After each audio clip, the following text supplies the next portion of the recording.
1957 में देश के राष्ट्रपति राजेंद्र प्रसाद बिहार के मोतिहारी पहुंचते हैं। वहां एक जनसभा को संबोधित कर रहे थे कि अचानक से बहुत दूर खड़े किसी शख्स को वो संबोधित करते हुए, आवाज़ लगाते हुए कहते हैं, बत्तख भाई कैसे हो। फिर उनको मंच पर बुलाया जाता है और राजेंद्र प्रसाद कहते हैं कि ये वो शख्स है जिसने गांधी जी की जान बचाई थी।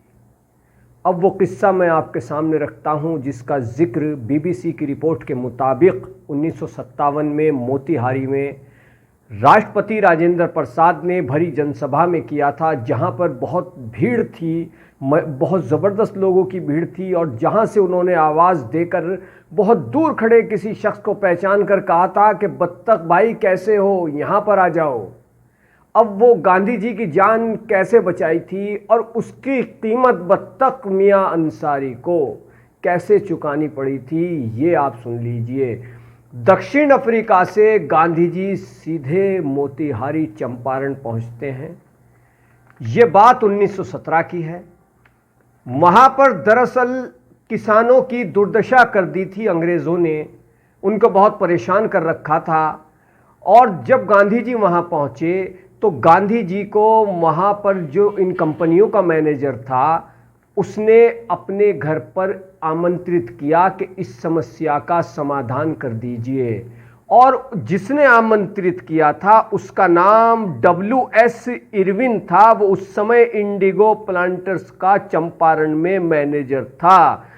किसानों के सामने जो समस्या आ रही थी, जिसके लिए गांधी जी 1917 में दक्षिण अफ्रीका से सीधा चंपारण के किसानों की दुर्दशा का जायजा लेने के लिए बिहार पहुंचे थे, वहां पर उस समस्या के हल के लिए इरविन ने कहा था कि महात्मा गांधी जी मेरे घर पर आइए, वहां पर बैठकर हम बात करते हैं। इरविन ने महात्मा गांधी को अपने घर बुला लिया। इरविन के घर में एक शख्स रसोइया थे, उनका नाम था बत्तख मियां अंसारी। इरविन ने उनसे कहा कि तुमको एक काम करना है, मैं तुमको एक मोटी रकम दूंगा। बताया जाता है कि उस वक्त वो रकम इतनी थी कि शायद आज के 1 करोड़ रुपए के करीब पहुंचे।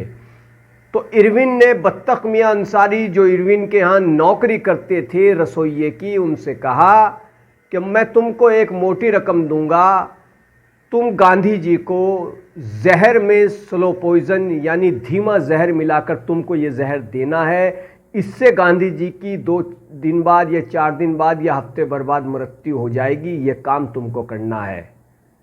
बत्तख मियां अंसारी ने मना किया तो इरविन ने उनको धमकी दी कि तुम्हारे बेटे की जान ले लूँगा अगर तुमने मेरा ये काम नहीं किया। बत्तख मियां अंसारी ने दूध में जहर मिलाया और जहर मिलाकर वो महात्मा गांधी को देने पहुंचे। गांधी जी के हाथ में गिलास दिया दूध का। इससे पहले कि गांधी जी दूध पीते, बत्तख मियां अंसारी रोने लगे और कहा, गांधी जी ये दूध मत पीना, इसमें जहर मिला हुआ है। ये बात कई लोगों के सामने बत्तख मियां अंसारी ने कही कि गांधी जी इस दूध को मत पीजिएगा, सर इस दूध को मत पीजिएगा, इसमें जहर मिला हुआ है।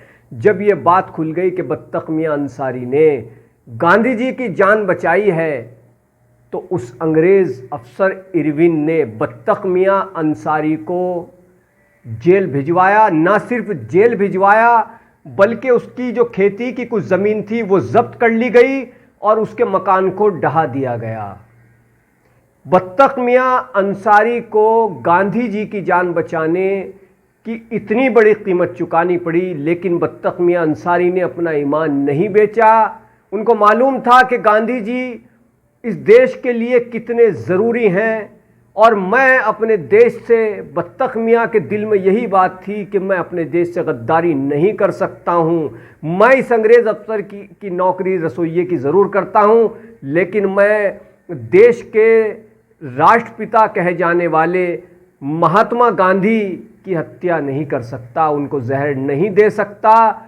बत्तख मियां ने जेल की जो परेशानियां थी, जेल जाना मंजूर किया। घर पर बुलडोज़र चलवाया गया, परिवार तितर बितर हो गया, ज़मीन जब्त कर ली गई बत्तख मियां की। और फिर यह किस्सा 1957 में राष्ट्रपति राजेंद्र प्रसाद ने बिहार के उसी जगह पर मोतिहारी में बयान किया था, जहां से आवाज़ दी थी बत्तख भाई कैसे हो, और स्टेज पर बुलाया और कहा कि ये वो शख्स हैं जिन्होंने गांधी जी की जान बचाई थी।